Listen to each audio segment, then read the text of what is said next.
Bismillahirrahmanirrahim. Assalamualaikum warahmatullahi wabarakatuh.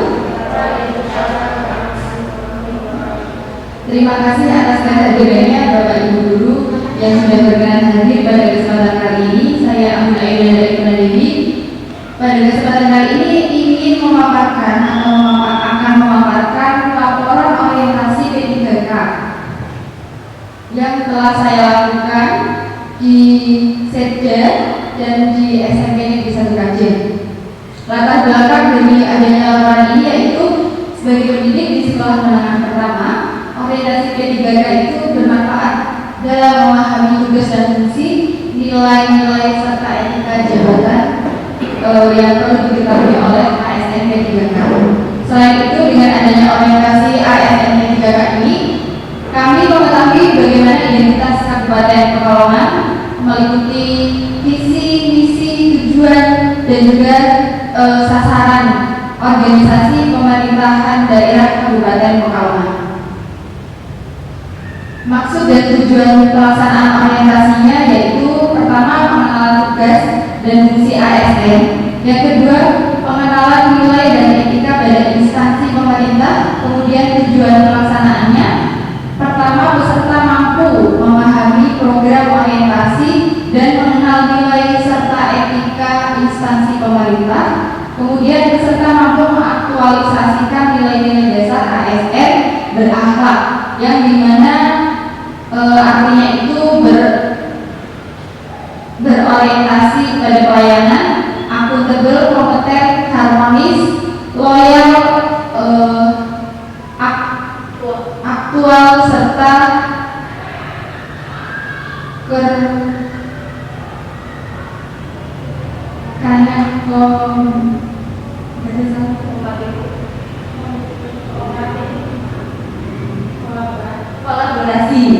kolaborasi. Terima kasih. Kemudian waktu dan tempatnya, saya telah menyelesaikan orientasi beserta pembukaannya itu pada tanggal 5 Agustus secara luring di kantor Setda. Kemudian dilanjutkan dengan pemaparan materi pada hari Rabunya tanggal 7 Agustus di Setda juga. Kemudian setelah itu saya melaksanakan orientasinya secara langsung di sekolah, yaitu sekolah SMP Negeri 1 Kajen. Kemudian kegiatan yang dilakukan sudah saya jelaskan sebelumnya. Tupoksi peserta orientasi, di mana tugas pokok sebagai seorang guru yang pertama itu melakukan pembelajaran atau pembimbingan mengikuti pengkajian kurikulum, pengkajian program tahunan dan semester, dan pembuatan rencana pelaksanaan pembelajaran RPP atau modul ajar.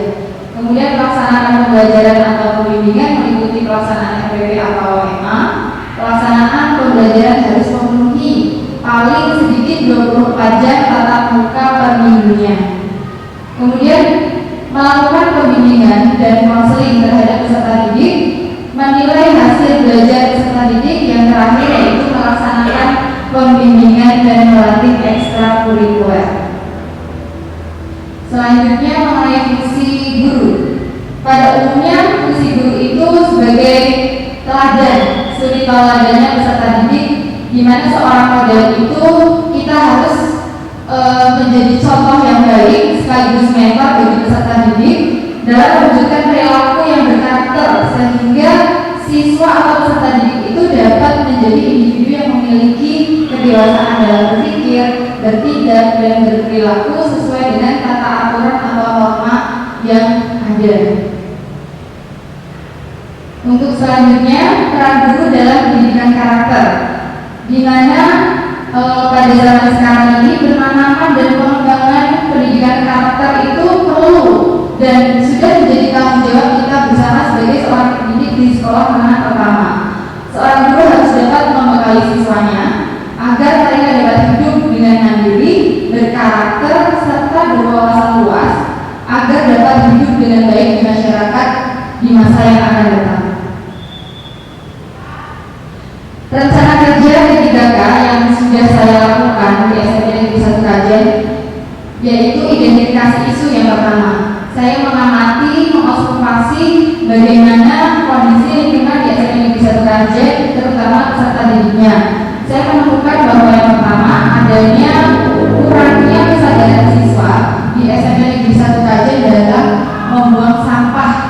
tempatnya.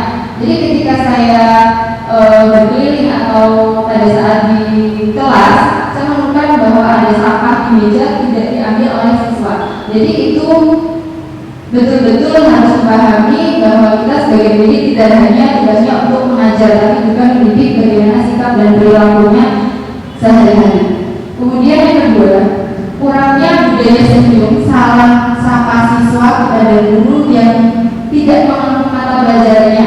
Di sini saya sebagai guru baru menyadari bahwa atau menemukan adanya ketimpangan seperti ketimpangan sosial ketika murid atau siswa itu menyalami gurunya itu hanya dengan guru yang mereka kenal. Jadi ketika mereka tidak kenal, meskipun mereka tahu bahwa itu adalah guru SMP 1 Kajen, tapi mereka tidak berani, mungkin tidak berani untuk menyalami. Kalau misal senyum, mungkin sudah semuanya rata-rata mereka menghormati guru. Kemudian yang ketiga, kurangnya budaya antri di kantin SMP Negeri 1 Kajen. Di sini saya memahami bagaimana seperti apa kondisinya, karena banyak sekali peserta didiknya di SMP Negeri 1 Kajen, sehingga ketika istirahat di satu tempat, ketika mereka membeli makanan itu langsung berkerumun dan kurang tertib untuk melakukan pembayaran, sehingga ketika yang menerima uangnya itu terkadang harus buru-buru seperti itu. Nah, di sini saya mengidentifikasinya seperti itu. Kemudian isu yang saya angkat itu kurangnya budaya antri di SMP Negeri 1 Kajen. Gagasan yang saya angkat meningkatkan karakter siswa kelas 7 SMP Negeri 1 Kajen melalui kegiatan rutin, kegiatan spontan, dan keteladanan. Pelaksanaan orientasi lapangan yang sudah saya lakukan selama kurang lebih 1 minggu. Yang pertama, pembiasaan kegiatan guru kedatangan siswa dan kebersihan kelas sebelum pembelajaran dimulai. Jadi pada waktu pagi hari saya sempat untuk datang lebih awal dan menyambut mereka di depan. Kemudian pada saat pembelajaran sebelum pembelajaran dimulai, saya ketika melihat kok banyak sampah atau kotor lantainya, saya meminta peserta didik itu untuk membersihkannya terlebih dahulu agar suasana atau kondisi belajar mengajarnya lebih nyaman. Yang kedua, pembiasaan berdoa bersama, membaca Asmaul Husna bersama, salat duha dan salat zuhur berjamaah, yang merupakan kegiatan rutin SMP Negeri 1 Kajen yang menurut saya perlu terus ditingkatkan dan diperbaiki.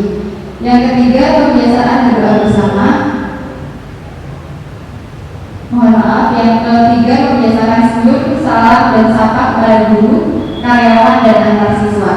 Jadi ketika saya di kelas, saya memberitahu siswa bahwa bagaimana pentingnya saling menghormati antar peserta didik, antar guru, dan terutama siswa kepada guru. Yang mana meskipun mereka tidak diambil mata pelajarannya, mereka tetap harus senyum, salam, dan sapa terhadap guru tersebut. Kemudian yang terakhir, membiasakan meminta izin masuk atau keluar kelas, di mana termasuk kegiatan spontan yang dilakukan ketika pembelajaran sedang dilaksanakan. Saya menemukan ada beberapa siswa yang keluar atau masuk itu tanpa seizin gurunya. Jadi saya menekankan kepada peserta didik bahwa apabila ingin keluar kelas, mereka diminta untuk untuk izin terlebih dahulu agar kondisinya itu kondusif, tidak keluar masuk sembarangan. Kemudian hambatan atau kendala selama pelaksanaan. Yang pertama, perlu adanya kerjasama dari seluruh pihak seperti OSIS atau penggiat sarana dan prasarana sekolah. Di mana yang saya tekankan di sini yaitu mengenai budaya antri di kantin SMP Negeri 1 Kajen, perlu adanya sekat atau yang seperti di minimarket atau yang di sekolah seperti itu. Jadi mereka lebih tertata, mana yang duluan mau bayar, disitulah yang dilayani seperti itu. Jadi anak-anaknya mungkin lebih tertib dan tertata teratur, sehingga karakternya itu disiplin, di mana ketika nanti mereka hidup di masyarakat, mereka sudah sadar bahwa budaya anak itu sepatutnya kita junjung seperti itu. Yang kedua, perlu adanya jalur antrian agar supaya siswa dapat mengantri dengan baik sesuai dengan jalur pembayaran yang telah dipersiapkan. Kemudian saya menyadari sebagai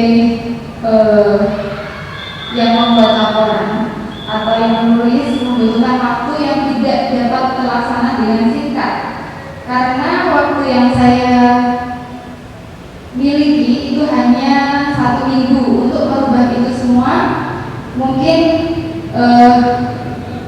Mungkin sedikit sulit untuk merubah dalam waktu yang singkat, dan perlu adanya konsisten dari seluruh pihak. Kesimpulannya, sebagai seorang guru dalam mendidik itu kita harus dapat mengetahui berbagai permasalahan atau isu yang ada di lingkungan sekolah kita. Pada kenyataannya, guru adalah tonggak utama dari bagaimana generasi penerus bangsa itu nantinya. Dari adanya pelaksanaan kegiatan ini, penulis semakin menyadari akan besarnya pengaruh perilaku dan tatanan sistem yang baik bagi peningkatan karakter siswa di sekolah. Saran upaya meningkatkan karakter siswa dapat tercapai apabila seluruh pendidik memiliki integritas yang baik terhadap peran yang dimilikinya. Pekerjaan pendidik bukan hanya mencerdaskan generasi penerus bangsa, namun pendidik itu juga harus dapat menuntun siswanya menuju ke masa depan yang lebih baik agar dapat membekali peserta didiknya itu menjadi insan yang cerdas, berkarakter, dan berbudi pekerti luhur sesuai dengan cita-cita bangsa Indonesia dan cita-cita Ki Hajar Dewantara. Berikut adalah dokumentasi terkait dengan kegiatan yang sudah dilakukan. Yang pertama, menyambut kedatangan siswa, membersihkan sampah sebelum pembelajaran dimulai, membaca Asmaul Husna yang sudah menjadi kegiatan rutin di SMK Negeri 1 Klajen. Kemudian membiasakan antri di kantin sekolah. Di sini saya mendokumentasikan di mana kantin yang baru yang di atas itu mungkin sedikit mudah untuk membuat siswanya itu mengantri karena tidak seramai kantin yang di bawah seperti yang ada pada gambar. Ketika yang digambar kantin bawah itu seluruh siswa itu berkerumun banyak di situ dan tidak ada jalur antrian untuk membayar. Mungkin seperti itu. Kemudian di sini saya tidak mendokumentasikan secara pribadi bagaimana keadaan siswa ketika di sekolah, ketika bersalaman senyum salam-salam terhadap gurunya. Jadi saya meminta Pak Junen untuk men-screenshot hasil CCTV sekolah. Mungkin itu yang bisa dapat saya sampaikan. Kurang lebihnya saya mohon maaf. Apabila ada pertanyaan atau masukan, dipersilakan. Terima kasih. Wassalamualaikum warahmatullahi wabarakatuh.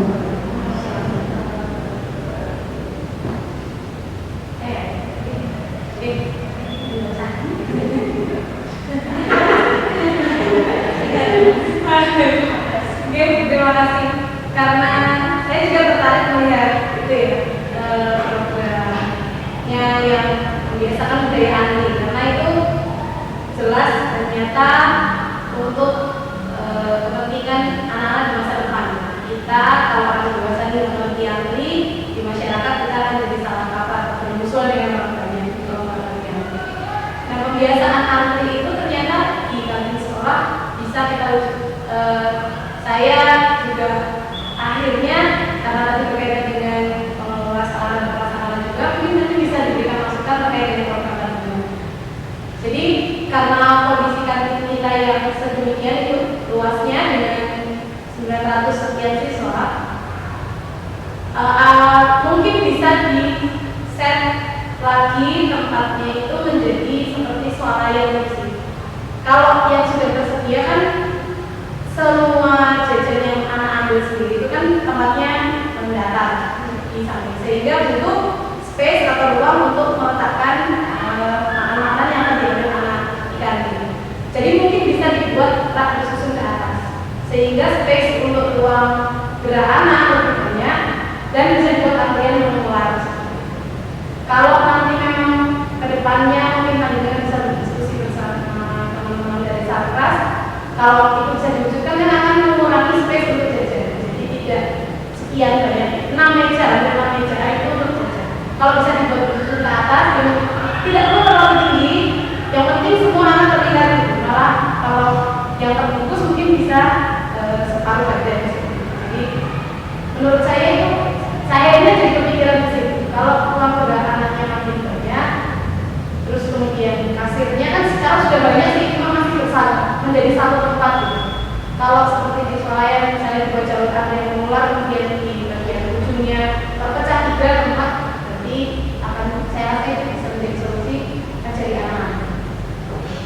Terima kasih Bu Kris atas saran dan masukannya. Saya sependapat bagaimana untuk kedepannya program ini saya harap bisa dilaksanakan di SD 1 Kajen, karena memang untuk melatih siswa mengantri itu memang dari sekolah. Kalau misalnya tidak di sekolah itu mereka belajar di mana lagi, seperti itu. Terima kasih atas masukan dan sarannya Bu Kris. Mungkin ada yang lain?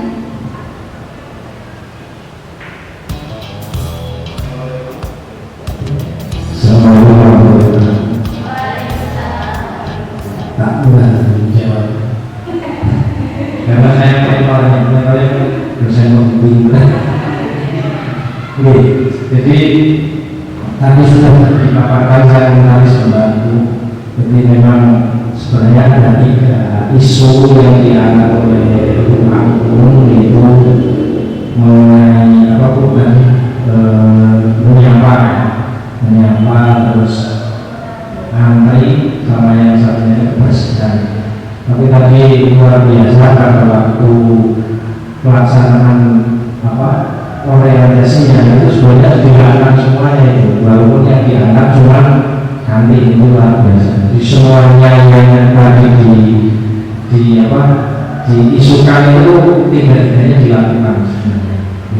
Dan pertanyaan tadi itu memang kita terobosan di Kabupaten Pekalongan membuat kantinnya model seperti itu baru pertama kali untuk tingkat SMP. Dan menurut kita dengan ukuran yang seluas itu, ternyata dengan jumlah siswa yang 930-an itu masih belum memenuhi, belum mencukupi. Sebenarnya ada kepikiran-kepikiran yang lain, karena permasalahannya itu adalah tadi ketika anak itu mau swalayan yang mengambil jajan sendiri itu, kita memang untuk pengelompokannya atau penataannya memang belum maksimal. Jadi itu nanti bisa diatasi. Kemudian ketika keluar mau bayar, itu memang pelayanannya mungkin kasirnya ada 3, tempatnya arahnya sama, tapi ketika melayani 1 orang itu butuh berapa menit gitu, karena memang dilakukan secara manual.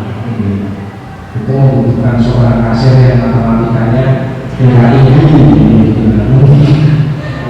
Sebenarnya saya dengan pengelola sekolah juga masih punya pikiran biar mempercepat itu kita membuka QRIS. Iya, itu pikiran, tapi kira-kira untuk anak-anak kita itu ini saya masih observasi ke lapangan. Anak-anak itu di satu pihak anak-anak itu punya buku semua. Ada yang bilang begitu, semua buku semua. Jadi mereka semua punya akun buku dan ada isinya, gitu kan? Bukan itu penggemar buku.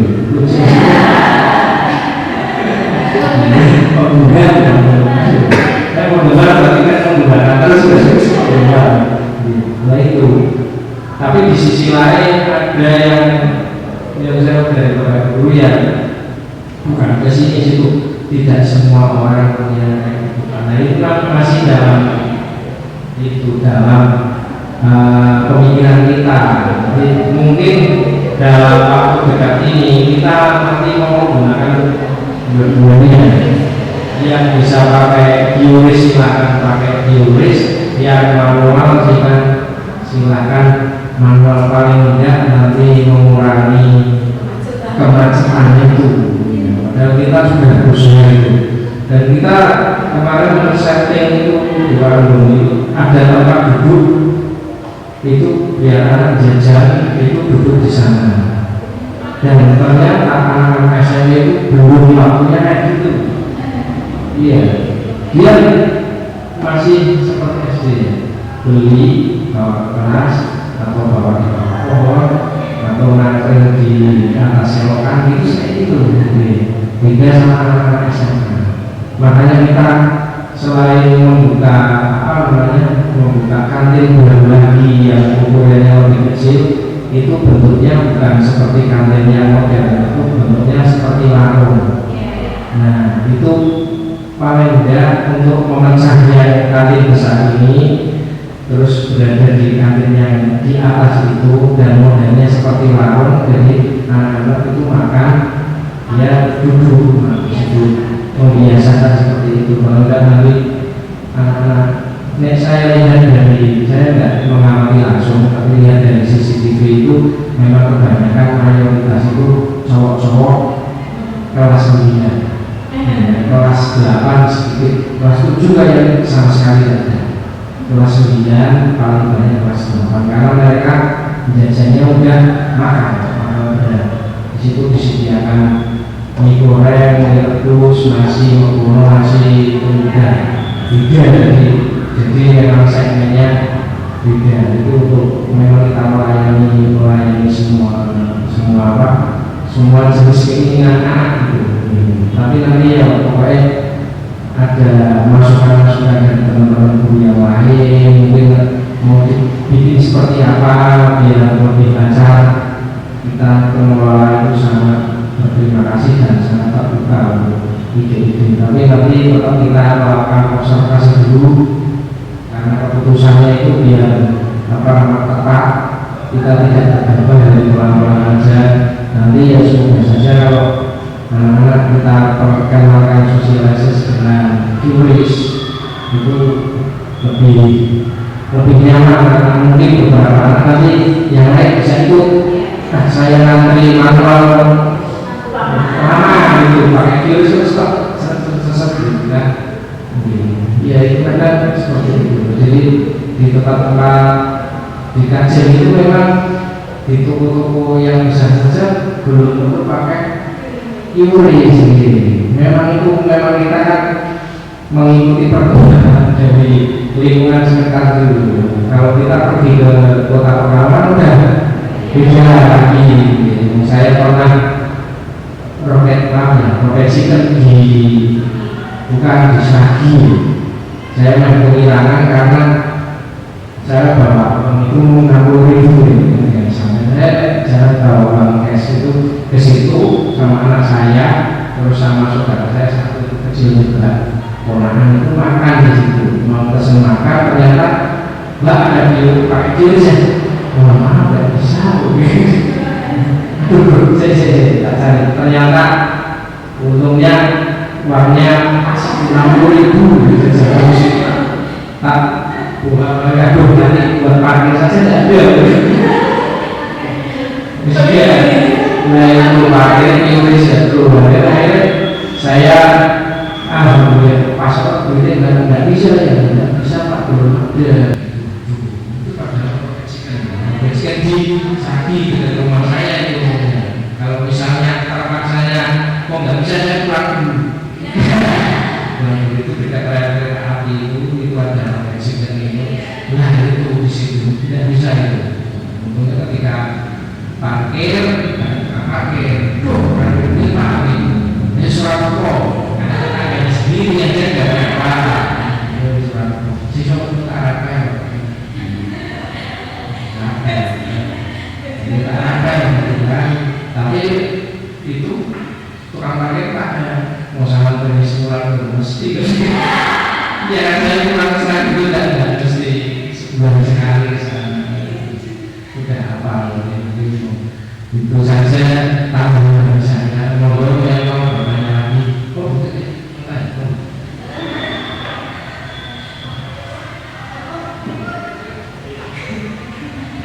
Terima kasih kepada Pak Imam yang sudah menjawab atau menerima memberi masukan terkait dengan isu yang saya angkat mengenai budaya anti di SMP di Sarikajo. Apabila tidak ada pertanyaan, mungkin cukup sekian dari saya. Terima kasih banyak atas kesempatannya, kehadirannya.